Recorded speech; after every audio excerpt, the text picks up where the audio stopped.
Hey, it's Mike. Thanks for tuning back in. I am fully recovered from my COVID adventure from last week. I'm not fully back at my desk just yet. I moved everything upstairs. We kind of separated the downstairs from the upstairs when the upstairs people got COVID and the downstairs people didn't. So I worked upstairs and my desk is a disaster now because I had to move everything upstairs, and it was always a disaster. Who am I kidding, right?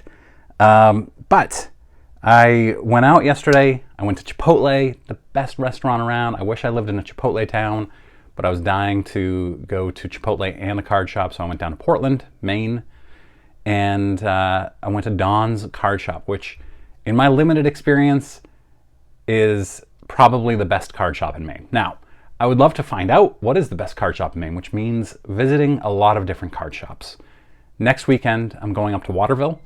I'm going to, the name of it just, I lost it. But there's a card shop in Waterville. So I'm hoping to get to that card shop in Waterville. I have a busy day planned up in the Waterville area. So we'll see.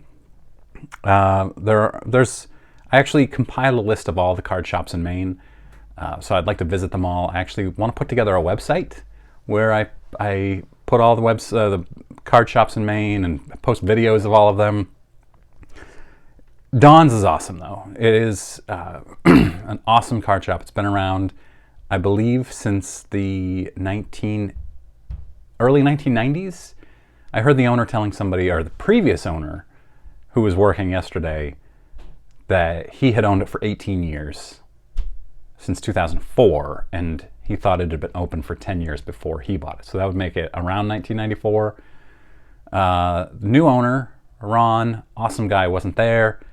But the old owner was, and he's great as well.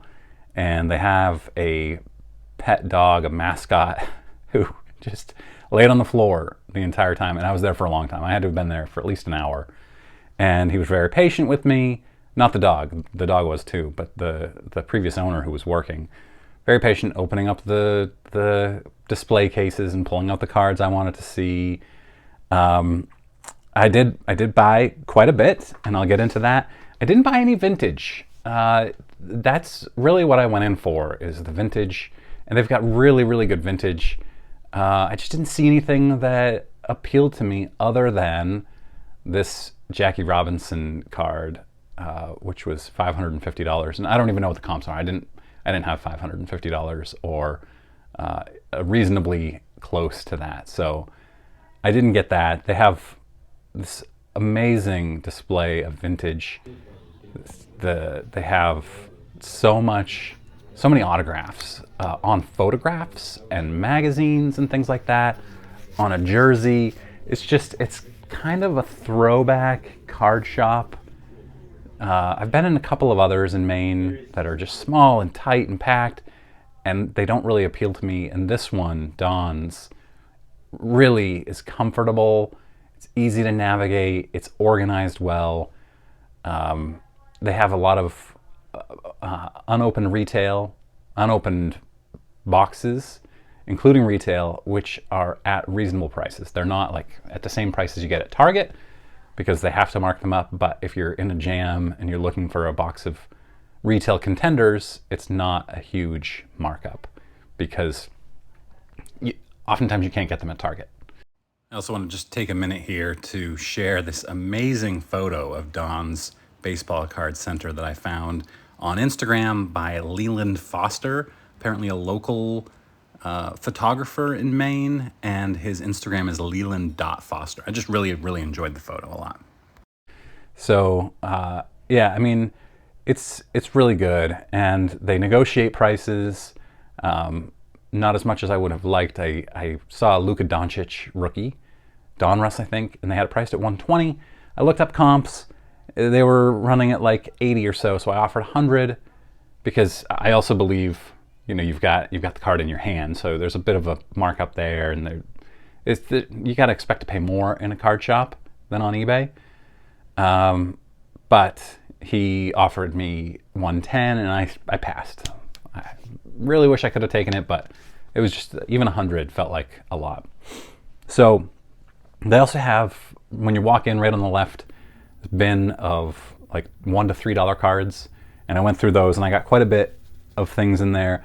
First thing that I think one of the first cards I noticed, I was really surprised, was this Pujols Rookie Cup card. It was $2. So I was really quite pleased with that.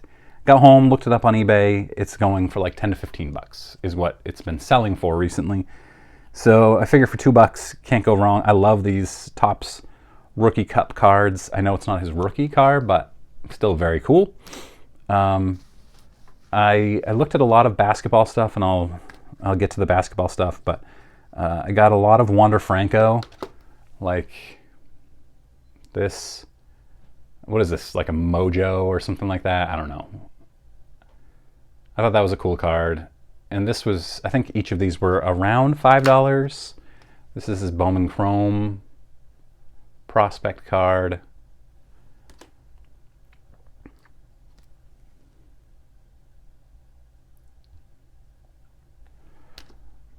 And Topps Heritage rookie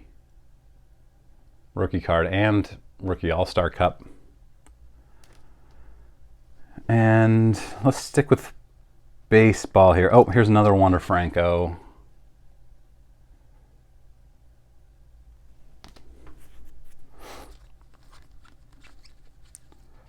Actually, most of these, I've just got 2 basketball. Walker Buehler. I like Walker Buehler a lot. He's probably not going to make it to the Hall of Fame, but cool to have a rookie card of Walker Buehler. Garrett Cole, though, has a much better chance of making it to the Hall. 31 years old. I think his career WAR is 31. So, and he's got, I think, 5 seasons in the top 5 Cy Young. 2 of them second place, I think. So he's got a pretty good shot at the Hall.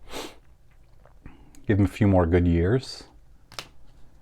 And then I picked up a couple of Byron Buxton rookie cards for $1 each. And I'm probably wrong about these being his rookies because neither of them indicate that they're his rookies, but I feel like they are. Rafael Devers rookie card and rookie All-Star Cup.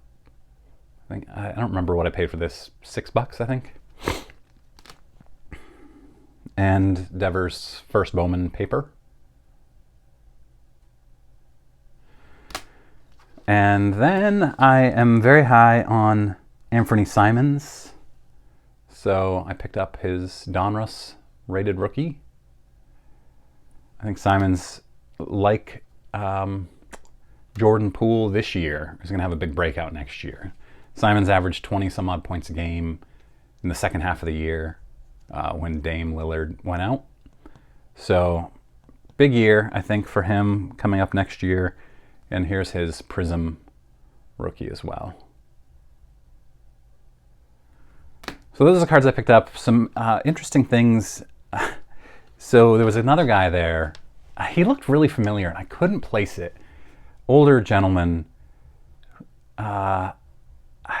It really bothers me. I know this guy. I know who he is, and it's going to hit me at some point soon who he is. Anyway, he had opened a hockey cards pack, and I don't do hockey. I don't know anything about hockey. I don't follow it. Don't watch it. Nothing. And he came out with a 1-of-1 autograph of last year's top rookie. And I asked who it was, and it was a Russian name, like Kasparov or something like that. He's a chess player. It's something. Somebody commented down below. Tell me. So he said it was worth $5,000 to $10,000. And Don's just posted over the weekend that they had somebody else pull a 1-of-1 that's worth, I want to say $12,000 or $20,000 as well. So some really good luck in Don's, rip and wax. They didn't have any vintage wax. I would have loved to have bought an older pack of cards from the 60s or 70s. They also have the very first issue of Sports Illustrated. which they've priced at $200, which is really cool. I really want that one. I also want the Beckett first issue, which is priced around the same. The Beckett first issue is much rarer than the Sports Illustrated, which that's why, even though it's 30 years older, it's harder to find, and it's priced pretty much the same as the first issue of Sports Illustrated. And the guy working there, the former owner, told me that the second issue of Sports Illustrated is much harder to find than the first one. He speculated that it's because it's not the first, and also because it just has a bag of golf clubs on it. Whereas the first issue, I'm going to put it up here. I don't remember who's on. I want to say it was Mickey Mantle. So, yeah, I think that's it. I'm back. So I'd love it if you would subscribe to my channel. I've got more card shop stuff coming out, more cards coming back from PSA DNA, SGC soon. Got to find a card show. If you know of any card shows in Maine coming up, other than the one at the Fireside Inn on the 12th, I can't make it to that because it's my son's high school graduation. So I missed the one on Mother's Day because it's Mother's Day, and I'm going to miss the one in June because it is my son's graduation. But let me know also in comments, what is the best card shop you've ever been to? I'd love to look them up and at some point, I don't know, get to more card shops outside of Maine, maybe. Going to the National in July. Very excited about that. I'll probably turn that into 5 different videos, knowing me. So, also check out Sammy Thunder. He did a video where he opened up a package that I sent him, and Sammy's awesome. I highly recommend watching his channel. He's one of my favorites for sure. Thanks for watching.